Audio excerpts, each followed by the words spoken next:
Hello students.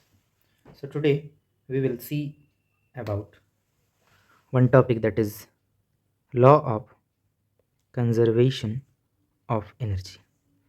It belongs to class 9th of CBSE science, that is subject code 086 in the parts of physics from the chapter work and energy. So let us discuss about this topic, law of conservation of energy. क्या कहता है ये law? What does this law states? So this law states that the law of conservation of energy states that energy can neither be created nor be destroyed. It can only be transformed from one form to another. Okay. So it states that what we will write, that energy can neither be created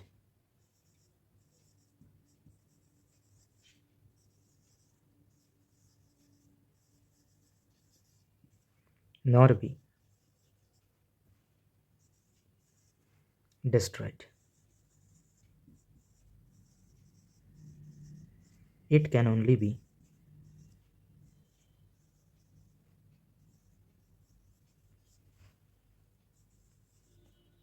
transformed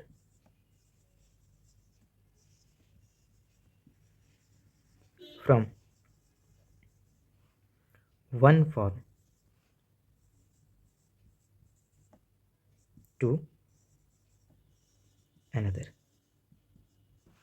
So what it is saying, that energy can neither be created, ना ही energy को create किया जा सकता है, ना ही destroyed यानी ना ही बर्बाद किया जा सकता है, समाप्त किया जा सकता है, बल्कि it can only be transformed from one form to another, एक फॉर्म से दूसरे फॉर्म में हम लोग इसको कन्वर्ट कर सकते हैं या ट्रांसफॉर्म कर सकते हैं. इसका मतलब क्या हो गया कि total energy that is before and after transformation will always remain constant. The total energy before and after transformation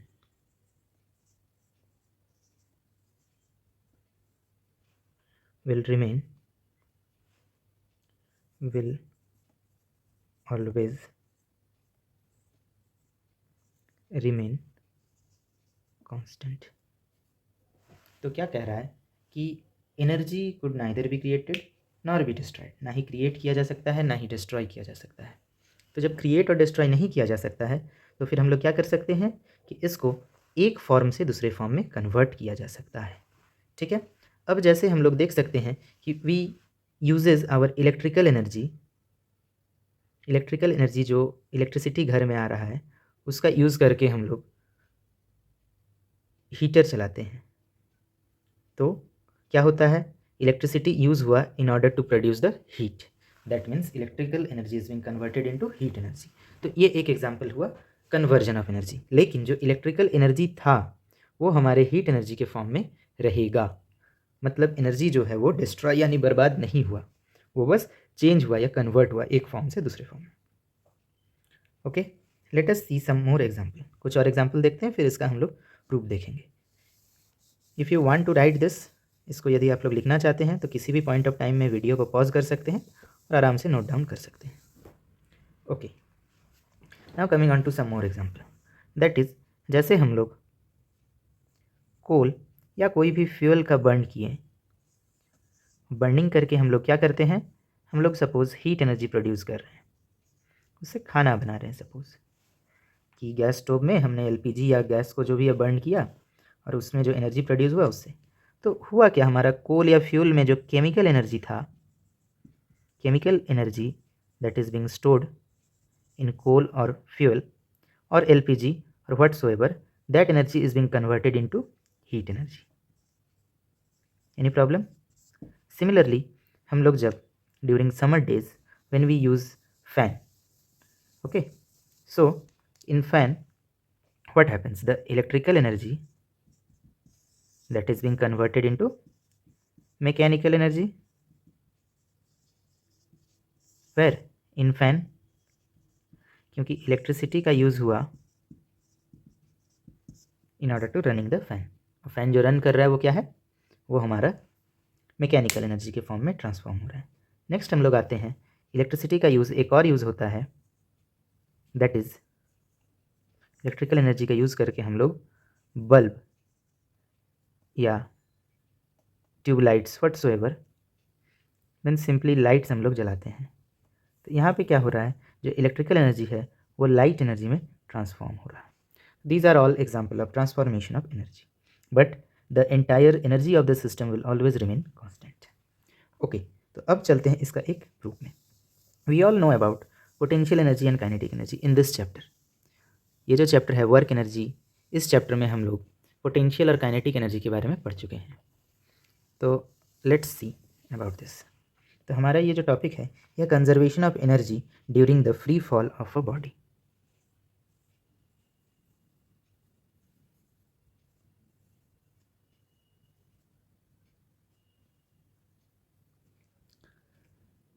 during the free fall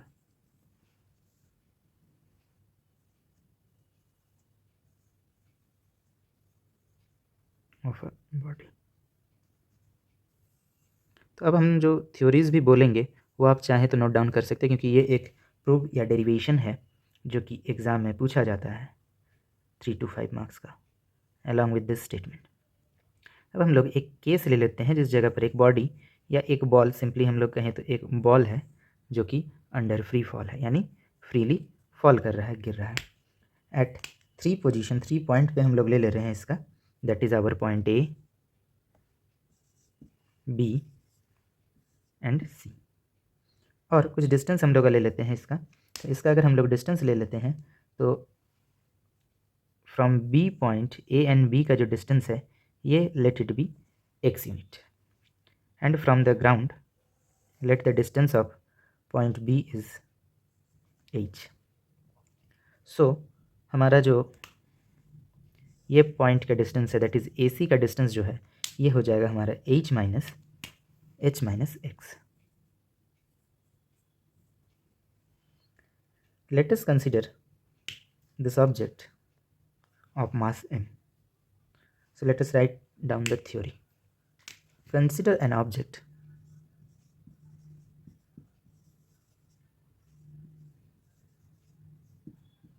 of mass m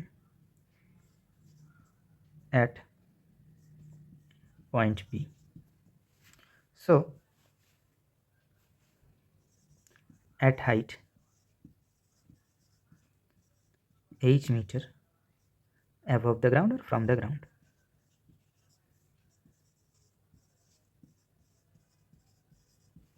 Now we will try to see 3 cases. That is, first case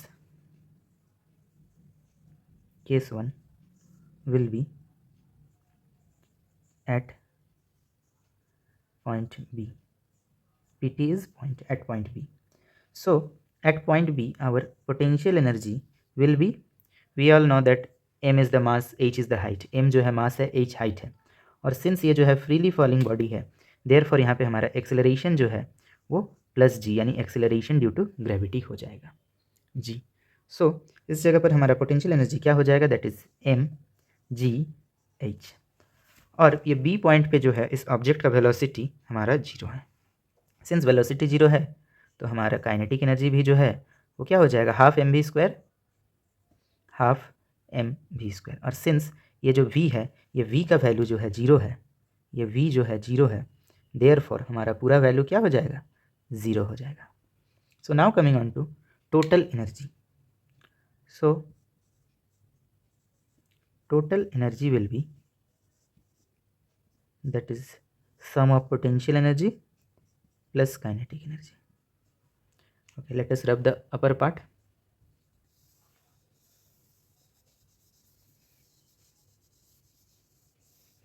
Therefore sum of potential energy and kinetic energy, potential energy is mgh and kinetic energy is 0.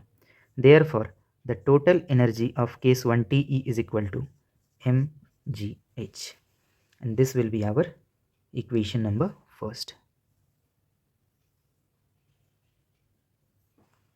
Now coming on to case 2. This will be at point A.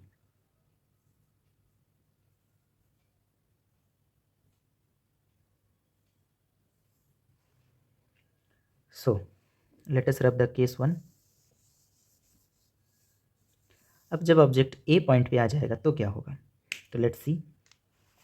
यहाँ पर जो है हमारा potential energy ये हो जाएगा mg, और इस जगह का ए पॉइंट का जो हाइट है वो हमारा है h माइनस एक्स, तो हाइट के जगह पर h माइनस एक्स हम लोग लिख देते हैं।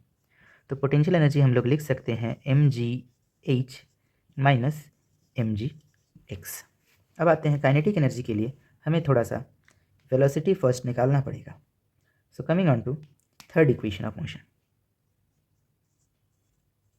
From third equation of motion क्या होता है, v square equal to u square plus 2gs, s is distance यहाँ पर।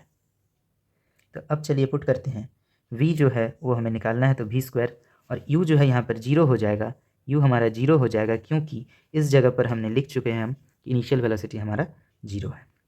तो u का टर्म ख़त्म, ये 0 प्लस यहाँ पर s जो है, s हमारा डिस्टेंस क्या हो जाएगा, ये s इज इक्वल टू हो जाएगा हमारा x, क्योंकि ये जो ऑब्जेक्ट है दैट इज़ a से b का जो डिस्टेंस है ये हमारा x पॉइंट है। तो ये ऑब्जेक्ट कितना मूव किया, x डिस्टेंस मूव किया है, देयरफॉर 2gx।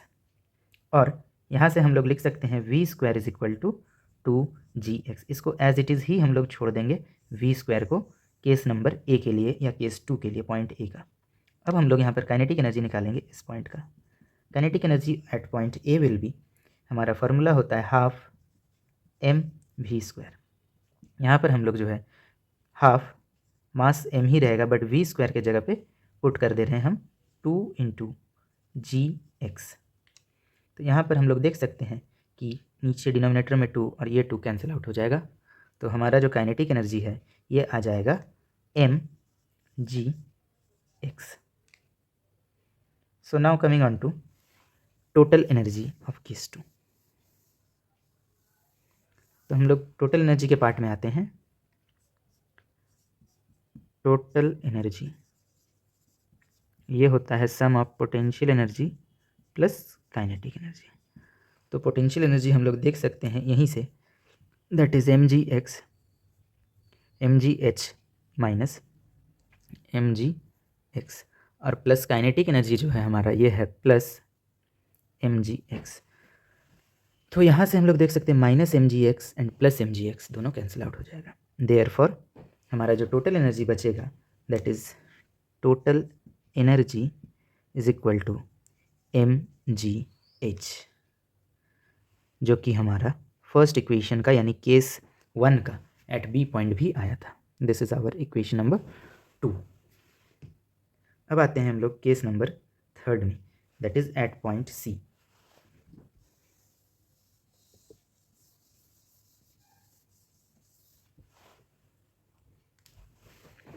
सो यहाँ पे आते हैं हम लोग केस 3 में, दैट इज एट सी। तो एट सी पॉइंट पे आप लोग यहाँ पर गेस कर सकते हैं क्या हो जाएगा हमारा potential energy. Since C point जो है ये ग्राउंड पर है तो इसका हाइट 0 हो जाएगा, और हमें पता है कि potential energy is equal to mgh। तो सिंस हाइट 0 हो जाएगा देयरफॉर पोटेंशियल एनर्जी भी 0 हो जाएगा। एंड यहाँ पर जो है हम लोग काइनेटिक एनर्जी का वैल्यू निकालेंगे, तो अगेन हम लोग यूज़ करेंगे third equation. Third equation of motion, तो हमें पता है v square equal to u square plus 2g sorry as होता है एक्चुअली, तो फ्री फॉल के लिए लिख रहे हैं तो gs कर सकते हैं।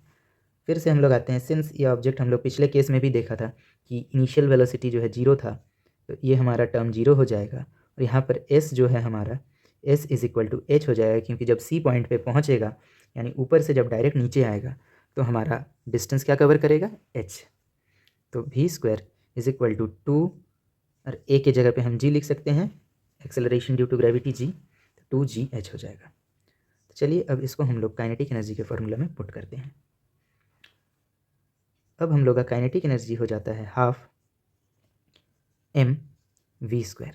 तो यहाँ पर पुट करते हैं 12 m एंड v² के जगह पर 2GH जो कि हमने अभी निकाला। तो यहाँ पर हम लोग देख सकते हैं कि 2 and 2 will be cancel out, therefore हमारा जो काइनेटिक एनर्जी है वो हमारा हो जाएगा mgh, केस थर्ड यानी एट पॉइंट सी के लिए। तो अब हम लोग आते हैं टोटल एनर्जी पे। तो हमारा टोटल एनर्जी हो जाएगा potential energy plus kinetic energy. ऊपर रब करते हैं एंड यहाँ पर पोटेंशियल एनर्जी जो है वो थर्ड केस में 0 है और जो काइनेटिक एनर्जी है वो हमारा आया mgh। देयरफॉर हमारा जो टोटल एनर्जी आ जाएगा थर्ड केस में यानी एट पॉइंट सी में, ये हमारा ये भी mg और h ही आएगा। तो ये हमारा आता है इक्वेशन नंबर थर्ड। तो हम लोग देख सकते हैं कि equation number 1, equation 2 and equation third में हमारा जो वैल्यू है टोटल एनर्जी का वो mgh ही आ रहा है हर केस में। तो हम लोग यहाँ पर से ये स्टेटमेंट कंक्लूड कर सकते हैं कि since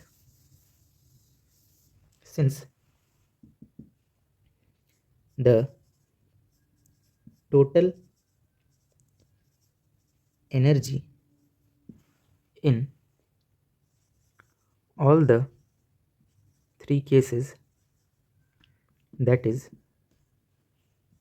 at point A, B and C, is total energy is equal to mgh, that is total energy is constant। Total energy जो है हमारा ये mgh ही आ रहा है। कहाँ से आ रहा है ना, फ्रॉम इक्वेशन 1, 2 एंड 3 से हमारा आ रहा है। ये जो है कांस्टेंट है, therefore total energy is constant. That is, यहाँ पर हम लोग एक और स्टेटमेंट ऐड कर सकते हैं, that is sum of potential energy plus kinetic energy is equal to constant. इस केस में जो है here we could find out this thing, therefore this verifies the law of conservation of energy। तो students यही था हमारा law of conservation of energy and उसका proof, that is derivation. So ये एक इंपॉर्टेंट क्वेश्चन है that usually generally comes in your examination for 3 marks. अगर सिर्फ प्रूफ आएगा फिगर के साथ, फिगर आपको पेंसिल से बनाना है इसको, अगर प्रूव आता है तो ये 3 मार्क्स का रहेगा, और अगर कहता है कि state and prove law of conservation of energy then 5 marks का ये आ सकता है फाइनल एग्जाम में।